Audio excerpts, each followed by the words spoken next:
आप मेरे हाथ में जिस वृक्ष की सैपलिंग को गमले में देख रहे हैं उसका नाम सीता अशोक है। आज हम इसी अद्भुत वृक्ष के सांस्कृतिक और वैज्ञानिक महत्व की चर्चा करेंगे। नमस्कार, मैं हूं डॉक्टर सुभाष सी पांडे और आप देख रहे हैं एनवायरनमेंट स्टोरी। रामायण और रामचरितमानस केवल महान हिंदू धर्म ग्रंथ मात्र नहीं है, इनकी लोकप्रियता और जनमानस पर इनका प्रभाव दूर देश के लोगों पर भी गहराई से पड़ा है।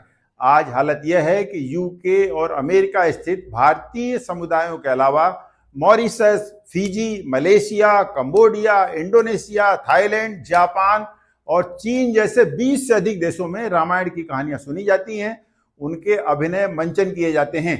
साहित्यिक दृष्टि से अन्य भारतीय भाषाओं के अलावा अंग्रेजी, फ्रेंच, जर्मन, स्पेनिश, रूसी जैसी 50 से अधिक भाषाओं में रामायण और रामचरितमानस ग्रंथों का अनुवाद किया गया है।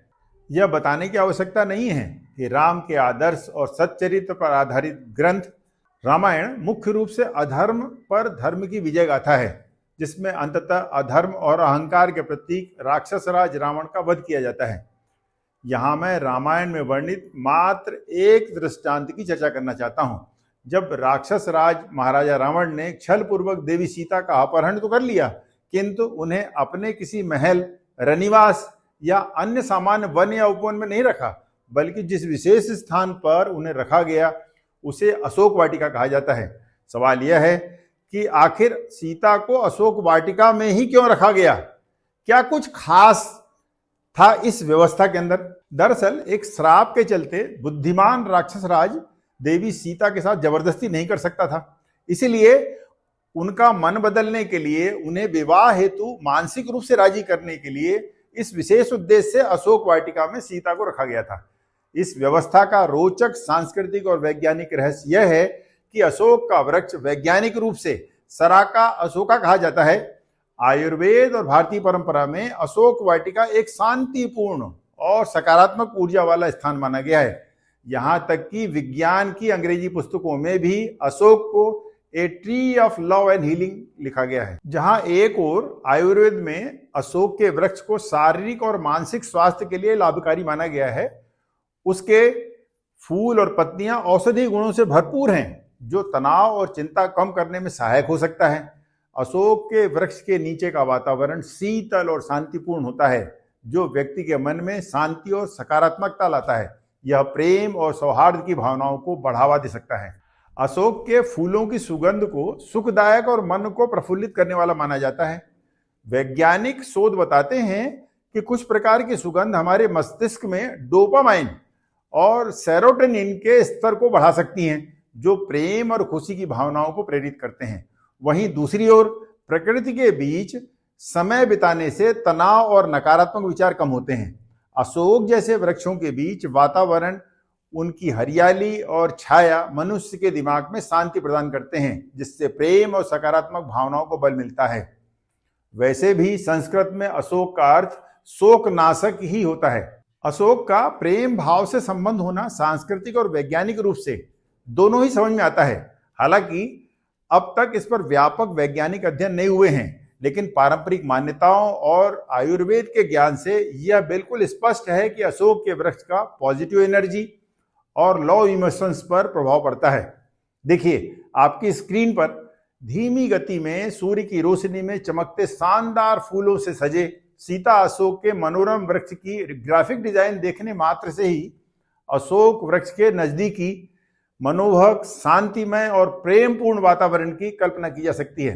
किंतु जब कोई अशोक वाटिका के भीतर ही निवास कर रहा हो, ऐसे ही वातावरण में रह रहा हो, तो अंदाज लगाइए इस परिवेश का उसके मन मस्तिष्क पर कितना मनोवैज्ञानिक प्रभाव पड़ रहा होगा। आप पूछ सकते हैं, तो क्या आज हमारे चारों ओर दिखाई पड़ रहे अशोक के वृक्ष ही रामायण काल के अशोक वाटिका के वृक्ष हैं? नहीं, ऐसा बिल्कुल नहीं है।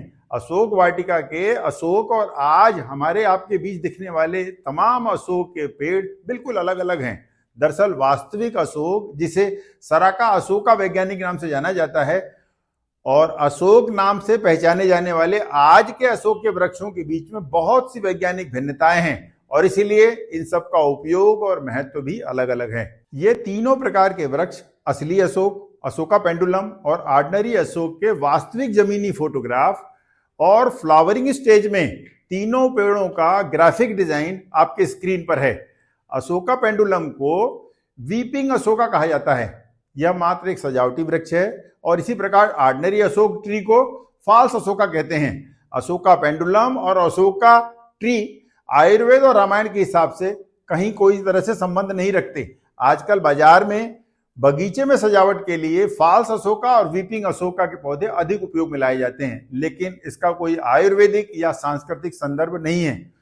इन नकली अशोक के पेड़ों को कंफ्यूजन से बचाने के लिए ही असली अशोक को आजकल सीता अशोक कहा जाने लगा है।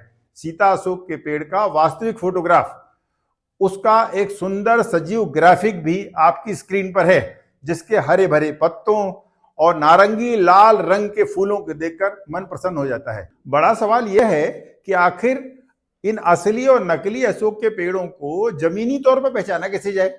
सीता अशोक, अशोका पेंडुलम और ऑर्डिनरी अशोक ट्री में इतना स्पष्ट अंतर है, उसे जानकर समझकर आप भी आसानी से सीता अशोक यानी ओरिजिनल अशोक को पहचान सकते हैं।